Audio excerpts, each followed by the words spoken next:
নমস্কার দাদাভাই দিদিভাইরা, আশা করি আপনারা ভালো আছেন। আমিও ভালো আছি। আমি বাঙালি রান্নাঘর থেকে বলছি। আজকে আমি এখানে দেখুন এই মাছ রান্না করব। এটা হয়েছে সমুদ্রের মাছ। এই মাছটার নাম হচ্ছে ঢেলা মাছ। বড় ঢেলাই ছিল। ঢেলা মাছটা দেখেন আমি একদম, এই তো যে গরম, খুব গরম আমাদের এখানে। এই গরমে আমি একমাত্র হালকা পাতলা করে রান্না করব একদম। এর ভিতরে সেরকম একটা মশলা দেবো না, ঘরোয়া হিসাবে একদম হালকা পাতলা করে রান্না করব। আপনারা দেখেন এত যে গরম, গরমে এখন দুটো খাইয়ে তো বাঁচতে হবে, যার জন্য একদম হালকা পাতলা করে ঘরোয়া হিসাবে রান্না করব। এর ভিতরে আমি দিয়ে দিচ্ছি কিছুটা হলুদ। হলুদ দিয়ে আমি 5 থেকে 7 মিনিট আমি রেখে দেবো মেখে। হলুদটা লবণটা মেখে রেখে দেবো আমি 5 থেকে 7 মিনিট। তারপরে মাছটাকে আমি ভেজে নেব। অসহ্য গরম আমাদের এখানে, তারপরে কারেন্টের যা কত সমস্যা তা আর বলে শেষ করা যায় না। অসহ্য গরম, যে গরমে আর বলে শেষ করা যায় না, এতটাই গরম এখানে। আমি হলুদ আর লবণ দিয়ে দিয়েছি। এখন মাছটাকে মেখে আমি 5-7 মিনিট রেখে দেবো। 5 মিনিট পরে যেয়ে তারপরে যে আমি মাছটাকে ভেজে নেব। আমি একদম পেঁপে আলু দিয়ে হালকা পাতলা ঝোল করব। আদা বাটা, জিরা বাটা দিয়ে, কাঁচা লঙ্কা দিয়ে আমি একদম হালকা পাতলা ঝোল করব। মানে গরমে তেল মশলা একদমই খাওয়া যায় না, আর খাওয়া উচিতও না। কেউ খেতে যাচ্ছে না, অসম্ভব গরম আমাদের এখানে। ঘরেও টেকা যাচ্ছে না, এতটাই গরম।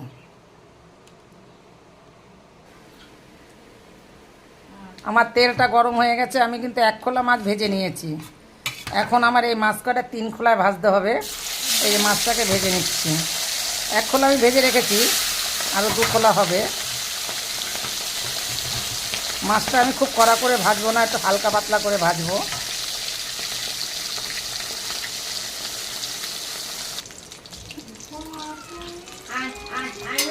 এখন আমার মাছটা ভাজা হয়ে গেছে, আমি নামিয়ে নেব।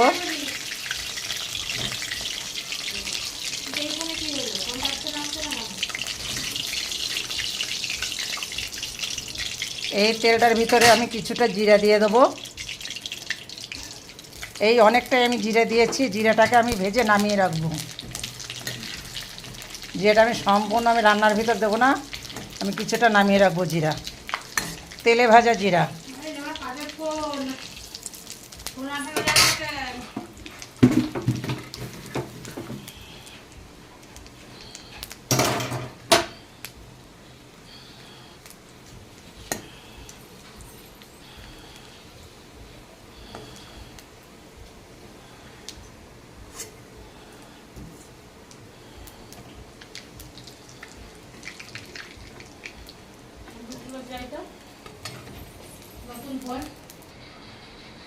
আমি তেলের পরে জিরাটা দিয়ে দিয়েছি। এখন দিতে পারবে 2টো পাতা মাঝখানে ছিঁড়ে দিয়েছি।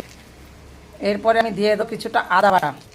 যেহেতু গরমের আমি কোনো মশলা ব্যবহার করবো না, একদম হালকা পাতলা রান্না করবো ঘরোয়া হিসাবে।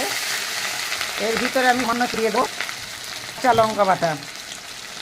একদম ঝাল দেবো না, একদম হালকা পাতলা করবো।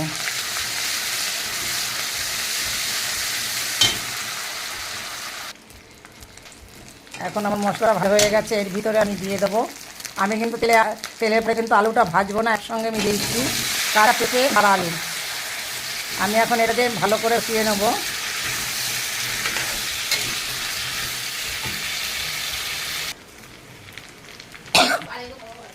আমার এটা ভাজা হয়ে গেছে। আমি এটা দেবো আমি রঙের জন্য কিছুটা হলুদ। এর ভিতরে কিছুটা দিয়ে দেবো আমি স্বাদ মতন লবণ। এটার ভিতরে দিয়ে দেবো কিছুটা চিনি। 4 চামচির 1 চামচি চিনি দিয়েছি।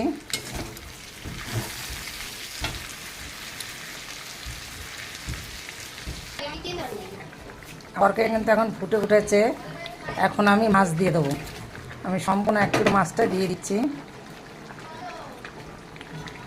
মাছটা আমি খুব করে ভেজেছি, তা কিন্তু আমি ভাজিনি। আমার পেঁপে আলুটা কিন্তু অনেকটাই সিদ্ধ হয়ে গেছে, তার জন্য এখন মাছটা দিলাম। এখন এই মাছটাকে আমি 10 থেকে 12 মিনিট জাল দিয়ে নেব। এখন মাছটাকে আমি ঢেকে দেবো। আমি এখন ঢাকনাকে খুলে নেব।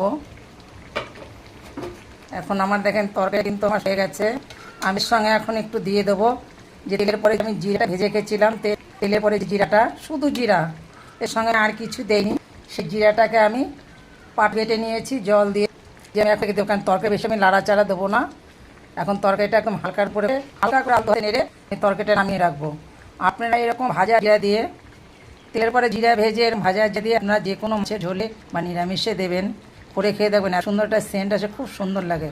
এর সাথে অন্য কোনো মশলা দেবেন না, শুধু সাদা এটাই যদি এরকম তেলের পর ভেজে খেয়ে দেবেন, একদিন তো করেই খেয়ে দেখেন আপনারা, তাহলে বুঝতে পারবেন আপনারা এইভাবেই করবেন, ভালো লাগে। এর খুব সুন্দর একটা গন্ধ আসে, এত সুন্দর একটা গন্ধ আসে, তরকারিটা খেতে টেস্টও এসে যায় সঙ্গে সঙ্গে। আমার মাছের তরকারি কিন্তু হয়ে গেছে।